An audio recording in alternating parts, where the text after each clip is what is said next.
Hello friends, आज मैं आपको बताऊंगा यदि आपकी भेड़ बकरियों का टेम्परेचर लो हो गया, यानी भेड़ बकरियों का तापमान यदि कम हो जाता है, तो उस तरह के केस में आपको क्या देना चाहिए और किस तरह से आप उन बकरियों को ठीक कर सकते हैं। तो आज की वीडियो के अंदर मैं आपको कुछ इस तरह के इंजेक्शन बताऊंगा जिनमें यदि आपकी भेड़ बकरियों का टेम्परेचर डाउन हो जाता है, जिसकी वजह से बहुत इस तरह के जो भेड़ पालक हैं, बकरी पालक हैं, उनकी भेड़ बकरियाँ ख़त्म हो जाती हैं, मर जाती हैं। बहुत इस तरह के कमेंट्स भी आ रहे थे कि सर जो इस तरह के केस या इस तरह की दिक्कतें हमारे जो भेड़ पालक हैं या भेड़ बकरियों में देखने को मिलती हैं।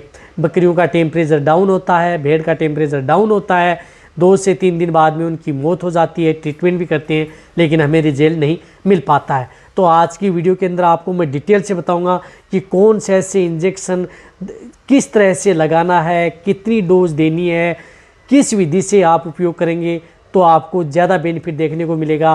प्रेग्नेंट, नॉन, दूध सभी तरह के पशु भेड़ बकरियों के लिए, छोटे भेड़ बकरी के बच्चे हैं तो भी। तो इस चैनल पर अभी नए जुड़े हैं या पहली बार आप इस चैनल पर नए आए हैं तो पहले आप इस चैनल को सब्सक्राइब कर लें, साथ में बेल आइकन और ऑल वाला ऑप्शन दबाएं। आपको पता है कि इस चैनल पर भेड़ बकरियों के बारे में बहुत ही सही, सटीक, साइंटिफिक मेथड से जानकारी दी जाती है ताकि आपकी भेड़ बकरियों में किसी भी तरह का कोई भी नुकसान उठाना न पड़े। यानी जब भी भेड़ बकरियों का टेम्परेचर डाउन होता है तो आपने देखा होगा कि भेड़ बकरी एकदम सुस्त हो जाती हैं, भेड़ बकरियां बैठ जाती हैं, उसका जो बॉडी का टेम्परेचर है वह लो हो जाता है, कम होता जाता है, साथ में बकरियां ठंडी पड़ जाती हैं, यानी हवा भी उसके नाक से ठंडी ठंडी आती है। और इस तरह की दिक्कत हो जाती है कि कई बार बकरियां बेहोशी की हालत में चली जाती हैं। और जब बकरियां बेहोशी की हालत में चली जाती हैं, ज़मीन पर गिर जाती हैं और कई बार पेट में आफरा भी आ जाता है, लो टेम्परेचर, वह होता है क्रिटिकल स्टेज। और कई बार भेड़ बकरियां हैं वो लंबा लंबा सांस लेना स्टार्ट कर देती हैं। तो जब भी यदि आपकी भेड़ बकरियों में यदि टेम्परेचर डाउन हो जाता है तो उसमें आपको जो मैं इंजेक्शन बता रहा हूँ वह इंजेक्शन आपको तुरंत अपनी भेड़ बकरियों में लगवा लेना चाहिए यदि आप अपनी भेड़ बकरियों को बचाना चाहते हैं। तो सबसे पहले आपको कौन सा इंजेक्शन है, तो सबसे पहले मैं आपको बता रहा हूँ जिस प्रकार से मारक आता है कालविट न्यू 12 इंजेक्शन।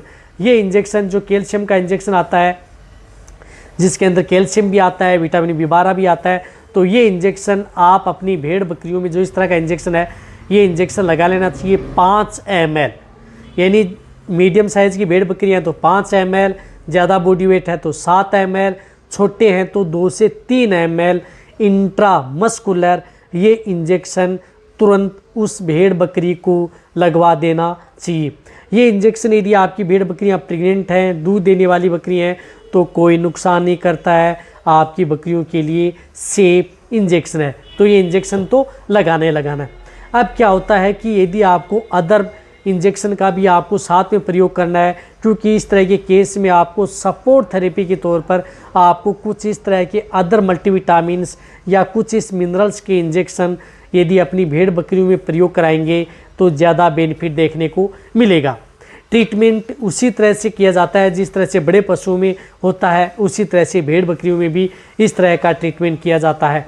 तो इसके लिए आपको जिस तरह से इंजेक्शन लेना है, न्यूरोकाइन प्लस है, मिकोनर्व जिस प्रकार से हम लेते हैं, मिकोनर्व माइक्रोलेब्स का आता है, इस इंजेक्शन का प्रयोग कर सकते हैं। जिस प्रकार से इसके अंदर साल्ट आता है, मिकोबालामिन है, या साथ में पायरोडोक्सिन, हाइड्रोक्लोराइड या अदर साल्ट का भी इंजेक्शन आते हैं जिसके अंदर मिकोबालामिन हो, मिथाइलोकोबालामिन हो, साल्ट का इंजेक्शन आप अपनी भेड़ बकरियों में प्रयोग कर सकते हैं। जो इस तरह का ये इंजेक्शन आता है जो आपको दिख रहा है, ये इंजेक्शन ये अपनी भेड़ बकरियों में 3 ml से लेकर के 5 ml, जिन भेड़ बकरियों का बॉडी वेट ज़्यादा होता है 70-80 kg के लगभग होता है, तो उनमें आप 5 ml इंट्रामस्कुलर भी इस इंजेक्शन को प्रयोग कर सकते हैं या इंट्राविनस भी।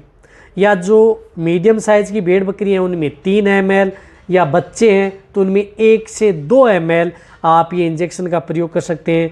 ये इंजेक्शन भी भेड़ बकरियों के लिए प्रेगनेंसी सेफ है, चाहे आपकी बकरियां प्रेग्नेंट हो, दूध देने वाली बकरियां हो, सभी तरह के लिए सेफ इंजेक्शन होता है।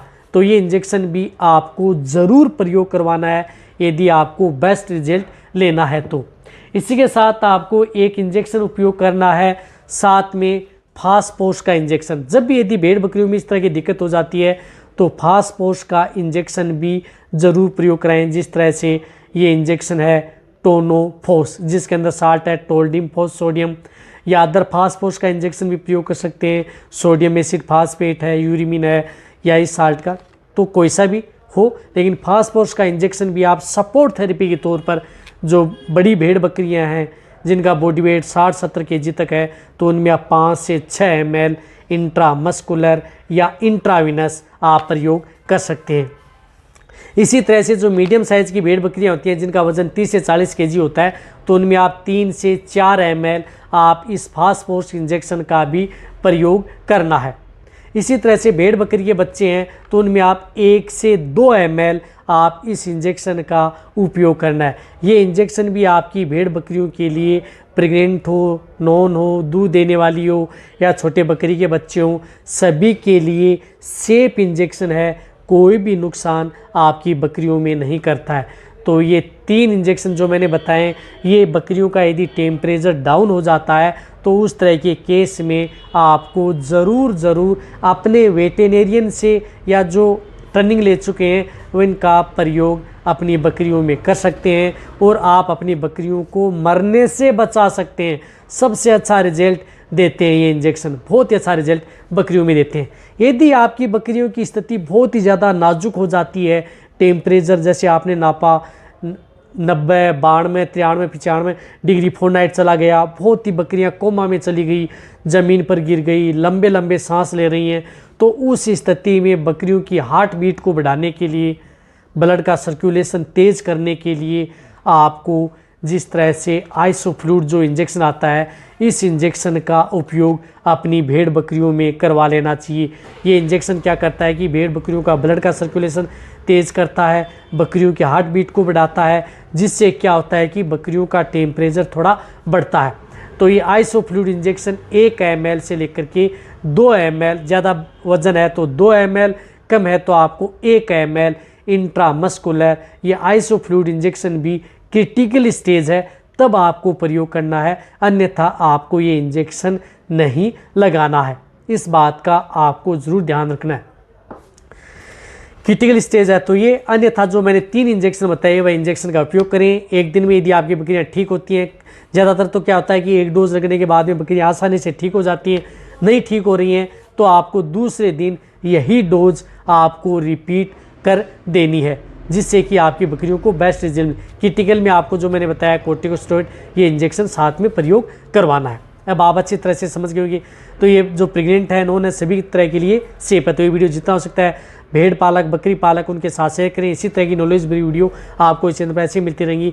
इसी तरह से आप मेरी वीडियो देखते रहें, इसी तरह से आप मेरे को प्यार देते रहें। थैंक्स, धन्यवाद।